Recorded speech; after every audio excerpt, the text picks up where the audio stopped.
السلام عليكم ورحمة الله تعالى وبركاته. نتمنى هذا الفيديو يلقاكم أنتم كلكم في صحة وسعادة. معكم إيمان من مطبخ إيمي. وصفتنا اليوم إن شاء الله بسيطلات ديال الحوت بواحد الحشوة كتجي رائعة في المذاق. المذاق ديالها لذيذ بزاف. أي واحد دقها عندكم ضروري ما غيسولكم على الشرمولة اللي دايرين فيها، وبمقادير اللي هي اقتصادية نوعا ما، وكتعطي واحد الكمية وفيرة بزاف.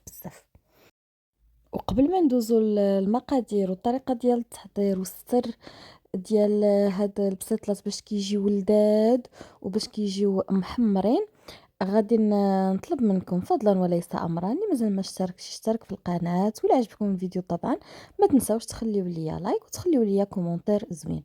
ودابا ندوزو على بركه الله المقادير والطريقه ديال التحضير.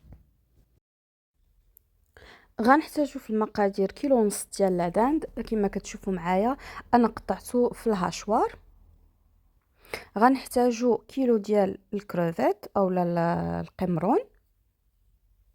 غنحتاجو كيلو ديال الكالامار اولا الحبار باللغه العربيه اولا سيبيا. غنحتاجو جوج باكيات كبار ديال الشعريه الصينيه، شويه ديال الفلفله خضراء مقطعه طريفات صغار، الفطر الابيض المعلب والفطر الاسود. هذا الفطر الابيض قطعته طريفات صغار. بالنسبه للفطر الاسود كتحطوا عليه كديروه في الماء طايب وكتخليوه حتى كيتضاعف الحجم ديالو، ثم حتى هو كنقطعوه طريفات صغار. وغنحتاجوا جوج خنيشات ديال هادو ديال فواكه البحر، راهم كيتباعوا في المحلات التجاريه الكبرى. ودابا غادي ندوزو للشرموله ديالنا. غناخذوا طبعا الهاشوار، غنحطوا فيها قزبور ومعدنوس كميه تكون شويه كبيره. غادي نحتاجوا الثومه، الحامض مصير، الحامض العصير ديال الحامض. هادو فواكه البحر ميبسين راه كيتباعوا عند العطار. كنور، شويه ديال الملحه، شويه ديال التحميره انا استعملت المدخنه، شويه ديال الابزار، شويه د ورق سيدنا موسى مطحونين، وشويه ديال العطريه ديال الحوت. غنحتاجو في لي صوص ديال الحوت، صوص ديال الصوجا.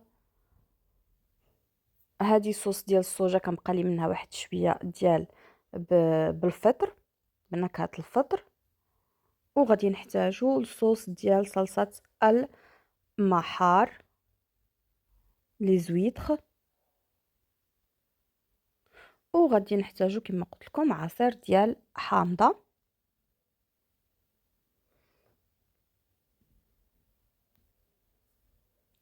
غنطحنوا هاد القزبور ومعدنوس.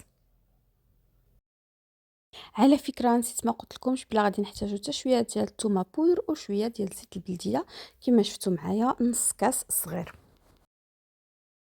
من بعد كما شفتوا معايا ما تطحن ليا القزبور ومعدنوس مزيان، غادي نضيف دابا الحامض مصير، غنضيف الثومه،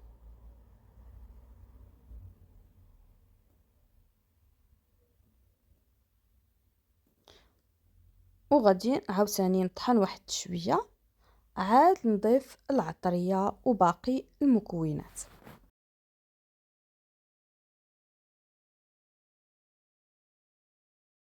غادي نضيف العطريه كلها.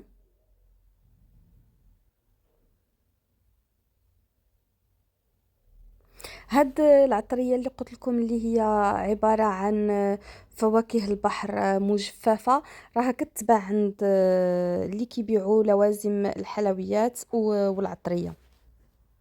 وغادي نضيف حتى شويه ديال الفرماج بودر، يعني فرماج مطحون مجفف ومطحون فيمي، حتى هو كيعطي واحد البنه زوينه. وغادي نضيف لي صوص كما قلت لكم، لي صوص كاملين غادي نضيفهم. طبعا نضيفوا شويه كميه، يعني تقريبا 3 4 المعالق من كل حاجه، لحقاش كما شفتوا الكميه ديال السمك وديال لاداند وهذا غادي تكون كثيره، وحتى الحشوه غادي تكون كثيره.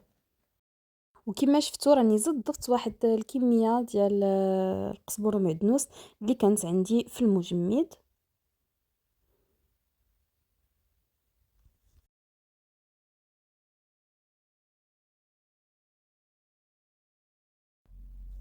وهذه هي الشرموله ديالنا اللي غادي نخدموا بها من الاول حتى الاخر. دابا غادي ناخذ مقيله، غادي نوضع فيها شويه ديال الزيت. انا داك الكروفيت قطعته حتى هو طريفات صغار. غادي نضيف عليه الشرموله وغادي نخليه يتشحر في ديك الزويته، ثم من بعد غادي نهزو ونزولو، نصفيه من داك الماء. وعاوتاني غادي ناخذ داك السيبيا ولا الكالامار وغنضيف ليها شرموله، وحتى هي غادي نشحرها في شويه ديال الزيت، وحتى هي غادي نخلي نصفيها من داك الماء. ثم غادي ندير نفس الشيء بالنسبه لهذيك جوج علب ديال فواكه البحر اللي قلت لكم، اللي قطعت حتى هما طريفات صغار. ثم بعد ذلك غادي نصفيهم، وفي داك الماء اللي غادي تبقى ليا من هاد فواكه البحر اللي انا شحرت غادي ندير داك لاداند ونضيف عليه واحد جوج معالق ديال الشرموله، ونخليهم يتشحروا مزيان باش كيشربوا داك المذاق. ما كيبانش كاع انه لاداند، ملي كتجي تعضي البريوه كيجي بحال الحوت الابيض.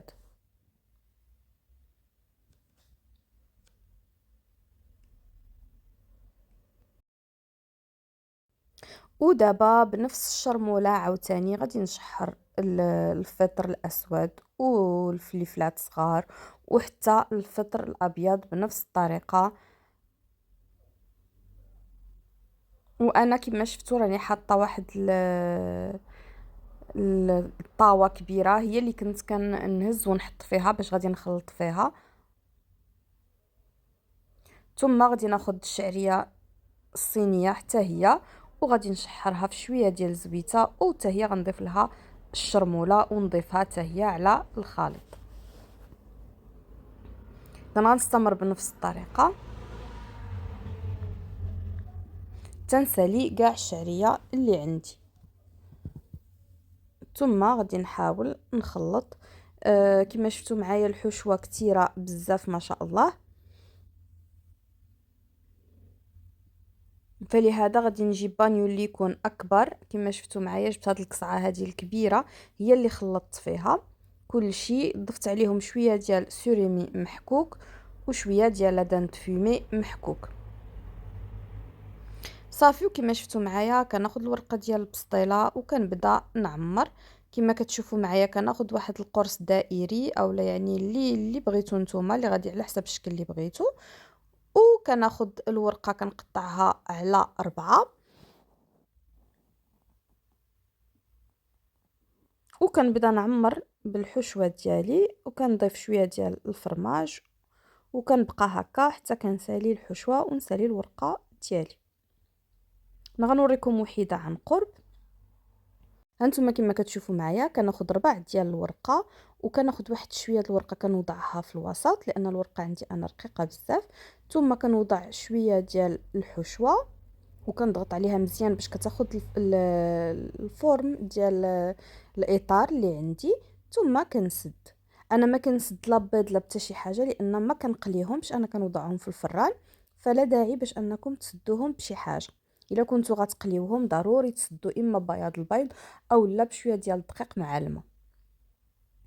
اذا بنفس الطريقه كما قلت لكم كنبقى مستمره هكا حتى نسالي الحشوه ديالي ونسالي الورقه ديالي. يمكنكم ديروهم على شكل دائري كما يمكنكم ديروهم على شكل بريوات او لا سيجار او لا بهذه الطريقه شكل مربع. هنا خديت جوج طريفات ديال جوج ربيعات يعني ديال الورقه كما كتشوفوا معايا. ثم كنوضع الحشوه وكنسد. يمكنكم ديروا الفرماج محكوك في الاول عاد توضعوا الحشوه وتستمروا بهذه الطريقه هذه حتى تساليو الحشوه ديالكم. صدقوني هاد الحشوه كتجي خطيره خطيره بزاف بزاف ولذيذه بزاف بزاف. جربوها وردوا عليا في لي كومونتير. وطبعا الا كنتم مازال كتشاهدوني ما تنساوش تضغطوا واحد اللايك.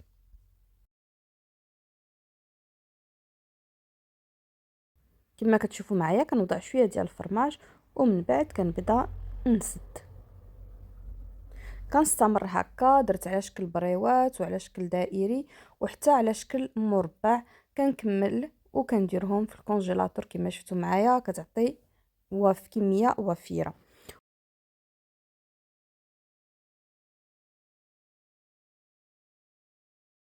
ها هو الشكل النهائي ديالهم من بعد ما كندهنهم بشويه ديال الزيت والزبده مع شويه ديال التحميره، غير شويه. كندهنهم كندخلهم الفران حتى كيتحمروا، وكندير عليهم كنزينهم بشويه ديال الفرماج وقطعه ديال الحامض. كما يمكن لكم تزينوهم بكروفيطه الا كاينه، اولا غير فقط بالجبن، اولا تقدموهم غير هكا كيجيو رائعين.